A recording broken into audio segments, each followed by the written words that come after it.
सकाळचं कोवळं ऊन आणि हॉटेलवरचा गरमागरम नाश्ता. तर आम्ही निघालो आहोत एक सुंदर सफारीसाठी. तर नमस्कार फ्रेंड्स, मी आपली श्रद्धा पुन्हा एकदा स्वागत करते माझ्या यूट्यूब चॅनलमध्ये, ज्याचं नाव आहे आपली श्रद्धा. आज आम्ही मीन्स पृथ्वी, प्राजक्ता, दीपक आणि मी एक संडे स्पेशल प्लॅन केला.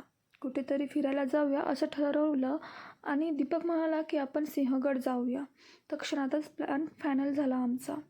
सकाळी आम्ही लवकर उठलो आणि रेडी झालो आणि निघालो सिंहगडकडे. रस्त्यात एका ठिकाणी थांबून ब्रेकफास्ट केला. खास टेस्ट नव्हतं, बट ऑप्शन नव्हतं. पुढे आम्ही निघालो.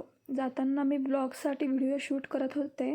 वळणावळणाचा घाटेचा रस्ता आणि आजूबाजूचं सौंदर्य बघून तर खूपच छान वाटलं.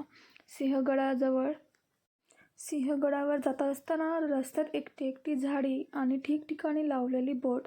बिबट्या आहे अशी भीती वाटली, कारण बिबट्याने थोडं थैमानच घातलं आहे सगळीकडे. तर मीच हसत म्हणाले पृथ्वीला की समोर बिबट्या आला तर काय करायचं. त्यावर पृथ्वी हसत बोलला की मी तर हेल्मेट घातलं आहे बाबा. हसून आमची मस्करी करत शेवटी आम्ही गडावर पोहोचलो. रस्त्यामध्ये गर्दी लागली.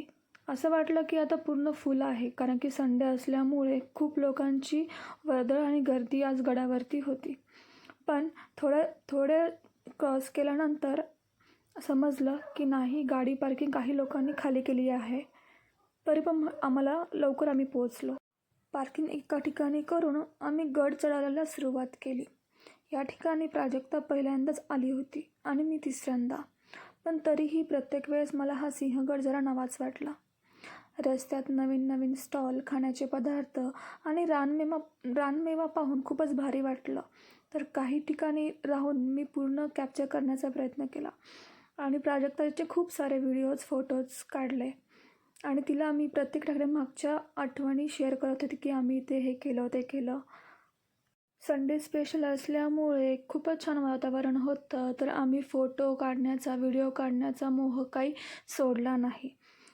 आम्ही तिथे खूप टाईम स्पेंड केला आणि खूप छान वाटलं.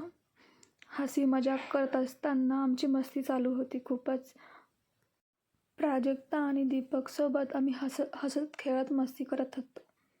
इतकं हसू येत होतं की व्हिडिओ शूट करताना हसूच कंट्रोल होत नव्हतं. वेगवेगळ्या पोजेस, वेगवेगळ्या ठिकाणी फोटो काढले. गडावर ठिकठिकाणी इतिहासाची माहिती देणारे फलक होते. सिंहगडाचं नाव कसं पडलं, त्याचा इतिहास काय आहे, हे सगळं पुन्हा वाचलं, पुन्हा गोष्टी आठवल्या आणि खरंच खूप अभिमान वाटला. नंतर आम्ही पुणे दरवाजातून वर गेलो आणि संपूर्ण गड फिरला. आणि मग खाण्याची खरी मज्जा. झुणका भाकरी आणि ठेचा, वांग्याचं भरीत आणि माठातलं दही खूपच स्वादिष्ट.